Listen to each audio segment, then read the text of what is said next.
किसी देश के सेल्फ डिपेंडेंट होने की सबसे बड़ी शर्त होती है उसके नागरिकों का समान हक यानी कि इक्वल राइट्स होना। 1960 में फ्यूडलिज्म के खत्म होने के बाद भी अगले कई सालों तक भारतीय समाज में शासक और शोषित वर्ग के बीच दूरी बढ़ती गई। अब चूंकि सिनेमा समाज का आईना होता है तो यह लाजमी था कि 1960 के बाद जो फिल्में बनेंगी उनके सेंटर में कहीं ना कहीं कहानियां जरूर दिखेंगी, चाहे वो जमींदारी छिन जाने का डर हो या जमींदारी के चले जाने के बाद का गुस्सा, या तो शोषितों पर जमींदारी युग में किया जाने वाला अत्याचार ही क्यों ना हो। यह सब कुछ एक फिल्म मेकर के सेंट्रल थीम में बड़ी खूबसूरती से दिखाई देने लगा, जिनका नाम है श्याम बेनेगल।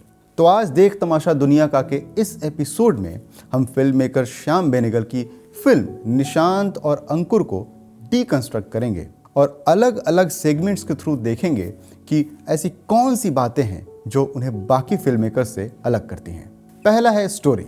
क्या आपने कभी लियो टॉल्स्टॉय की एना कैरेनिना या रिजर्वेशन पढ़ी है, मैक्सिम गोर्की की मदर या चार्ल्स डिकेंस की हार्ड टाइम्स? ये सभी किताबें बेहद सोशलिस्ट पॉइंट ऑफ व्यू से लिखी गई हैं, जिनमें रियलिज्म का बेहतरीन यूज किया गया है। रियलिज्म यानी जैसा आपके आसपास दिख रहा हो, जैसे लोग रहते हो, जो घटनाएं घट रही हो, वैसा ही यदि कहानियों में दिखे तो उन्हें रियलिस्ट कहानियां कहते हैं। श्याम बेनेगल की कहानियां इतनी रियल और अपीलिंग हैं कि आप उन्हें अपने आसपास जरूर पाएंगे। निशांत की कहानी एक ऐसे गांव की कहानी है जहां का समाज दो हिस्सों में बटा हुआ है। एक हिस्सा शासकों का है और दूसरा शोषितों का है। जमींदार और उसके दो भाइयों से पूरा गांव डरता है, लेकिन कोई भी उनके अत्याचार का विरोध नहीं करता है।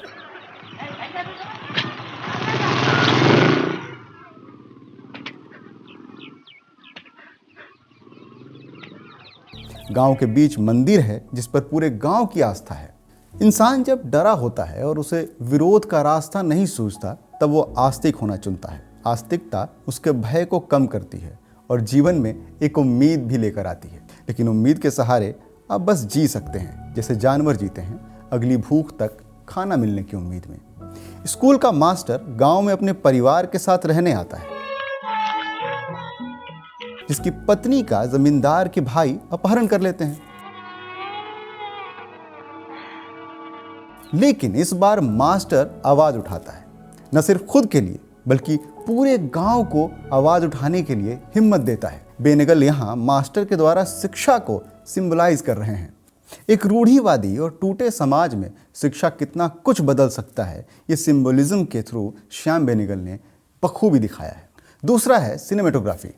यदि श्याम बेनेगल के आर्टिस्टिक अप्रोच को समझें तो हम ये पाएंगे कि उन्हें अच्छे से पता है कि एक शॉट से कैसे मल्टीपल मीनिंग्स निकाले जा सकते हैं। इसे ही सिंबॉलिज्म कहते हैं।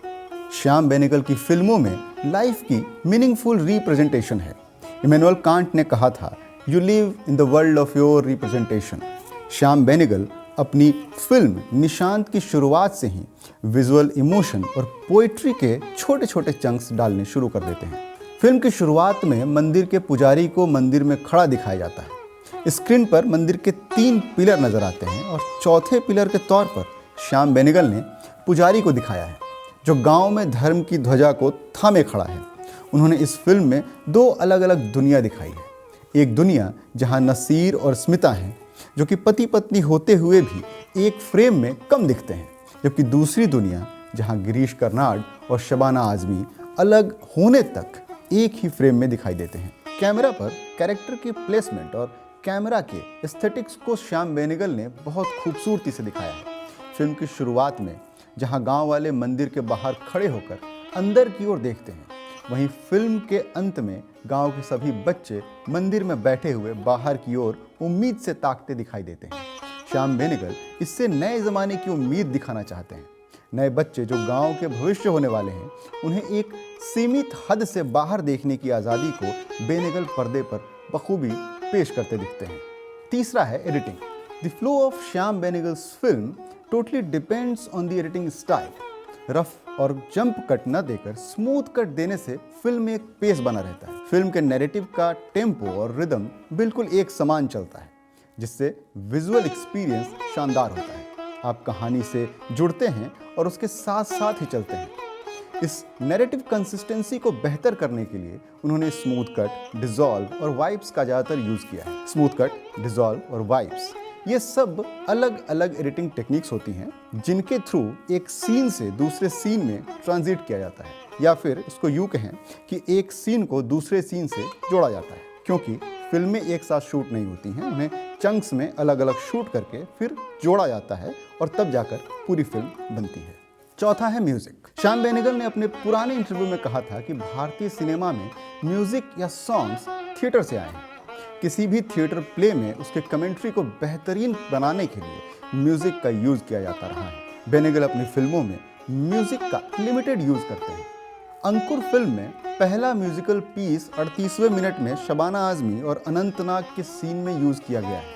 उसके पहले के लगभग सभी सीन म्यूजिकली साइलेंट हैं।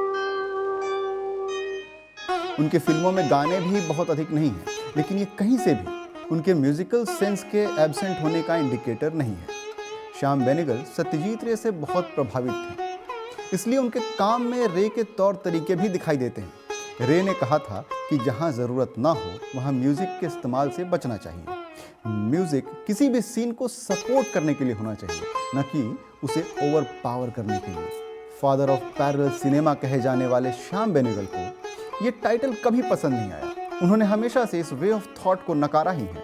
उनका मानना था कि इस प्रकार से सिनेमैटिक स्टाइल को पैरेलल सिनेमा कहे जाने के बजाय इसे अल्टरनेटिव सिनेमा कहा जाए। नसीरुद्दीन शाह, अनंतनाग, शबाना आजमी, स्मिता पाटिल, मोहन अगाशे, गिरीश कर्नाड और कुलभूषण खरबंदा जैसे कलाकारों के साथ उन्होंने पूरा सिनेमैटिक मूवमेंट ही खड़ा कर दिया था। बेनेगल ने अपने सिनेमा से हमेशा समाज के उस हिस्से को छुआ है जहां बाकी फिल्म मेकर्स जाने से आज तक कतराते हैं।